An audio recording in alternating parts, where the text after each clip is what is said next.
Hello, Colts Nation. What's up, No Horsing family?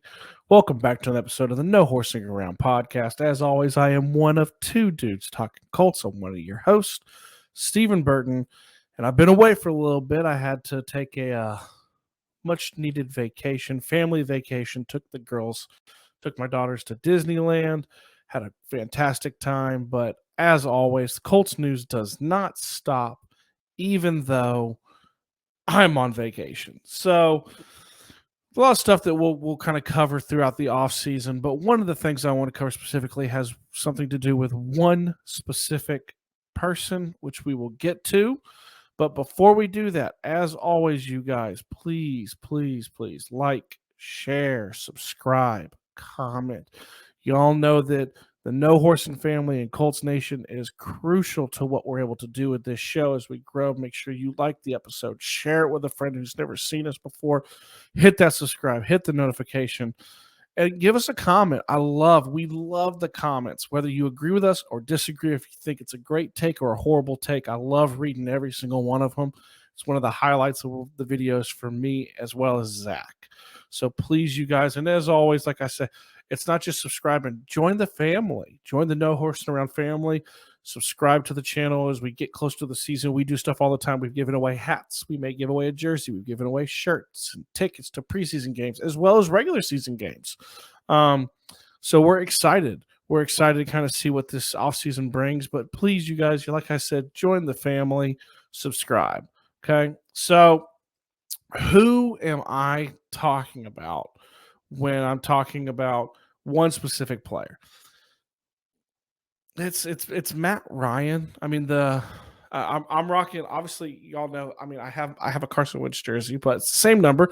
And thanks to some of the amazing people of the No Horsing Around family, I have found a website that is going to be sending me a new nameplate to cover it up with Matt Ryan's name because he's got the same jersey. So I will have a newly refurbished Matt Ryan jersey that I'll be rocking. But for the purpose of the video, pretend this is a Matt Ryan jersey right now because it is number 2.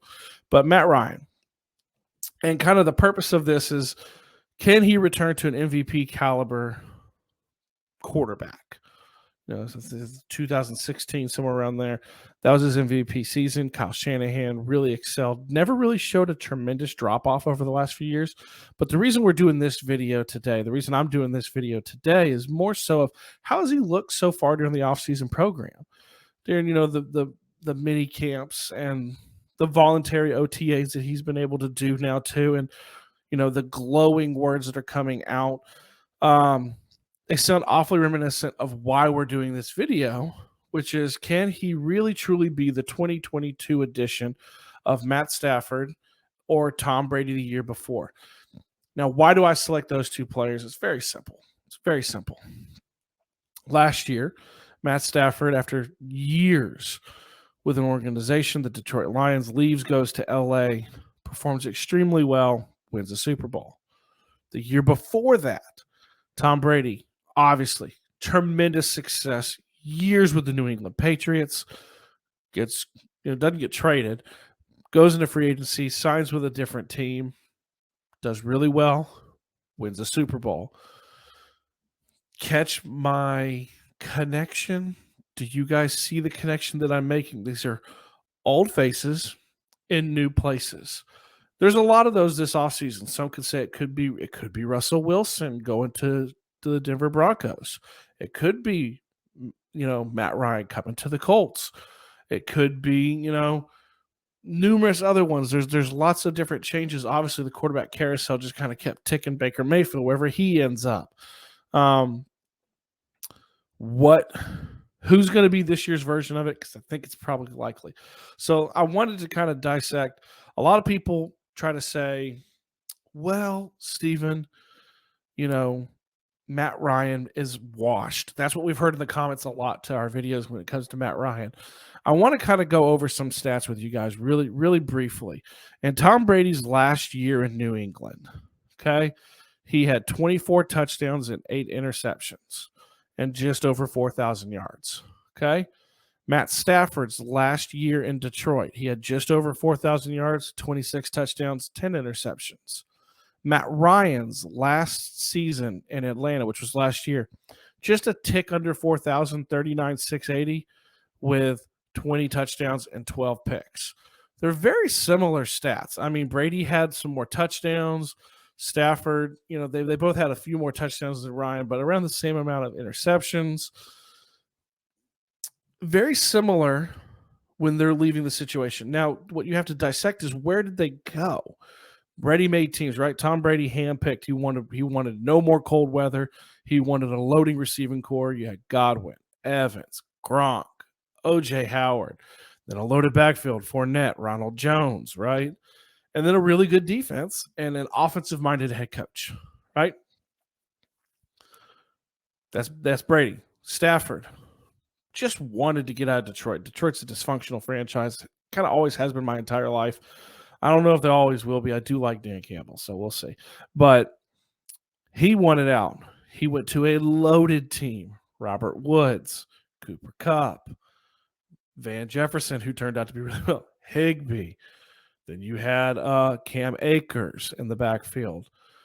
You had an offensive-minded head coach. You went out and you got OBJ, and you had a really loaded defense. Aaron Donald, Jalen Ramsey, right? In the middle of the year, Von Miller. They went to loaded teams with offensive-minded head coaches who could cater to them.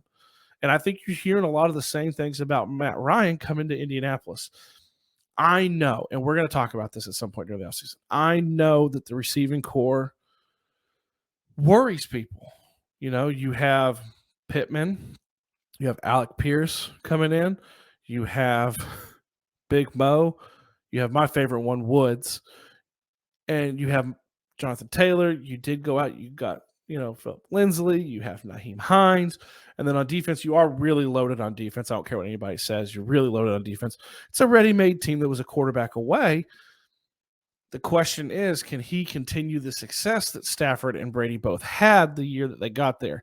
Obviously, Stafford, 4,800 yards, 41 touchdowns, 17 picks, his first season in LA. Tom Brady's first season in Tampa, 40 touchdowns, 12 picks. Are we going to see that kind of jump from Matt Ryan? I don't think so. In regards to the amount of touchdowns, I think you'll see a jump of maybe up into the 30s. But 40s, it's the kind of offense that the Colts run. They're a run-heavy team. They rely on Jonathan Taylor, but I think you'll see a tick up in his offensive production numbers-wise. 30 to 33 touchdowns is what I would predict. Probably still 10 to 13 interceptions, somewhere around there maybe. I mean, Frank Reich has decreased the turnovers for everybody. Every quarterback he's had. Jacoby Brissett went down. Go back to Andrew. Andrew Luck went down the year he had him. Rivers dramatically cut it down. Wentz dramatically cut it down. So I would be shocked if Matt Ryan doesn't cut that down a little. So maybe it's more like 10. Maybe he does cut it down some from the number that he had last season. And he's cerebral. You're hearing these comparisons to Peyton Manning and Phillip Rivers. He's fitting in. And I want to point this out. A lot of people are going to say, well, Steven, he's learning a brand new offense. So was Stafford. So was Brady. Now, Brady came in with his offense. They were going to run his, and you could tell beginning of the year they were trying to run Bruce Arians. They kind of shifted to running Brady's by the end of the season, and they won the Super Bowl. But Stafford learned a brand new offense, and Stafford's only about a year and a half younger, I believe, and correct me in the comments if I'm wrong, a year and a half younger than Matt Ryan. And Matt Ryan said in his introductory press conference, he's learned a lot of new offenses because he's had a lot of offensive coordinators and head coaches, right? So do I think that he has the potential to be a Stafford Brady type addition to the Colts? Yes, I do. I do think that he has the ability to raise that 9-win level to maybe an 11 or 12-win level. Yes, I do think that. Do I think that he's going to have a tick up in his yardage? Yes, I think he'll be over 3,000. 4,000 is probably too high. I don't see that. Do I think he's going to move up in touchdowns? Yes. Do I think he's going to have a positive effect on the team overall? Yes. So do I think that he is this year's addition of Matt Stafford or Tom Brady? Yes. Do I know if that leads to a Super Bowl? I'm not ready to predict that yet. I won't do that yet. It's still way too early in the offseason. But I want to hear from you guys.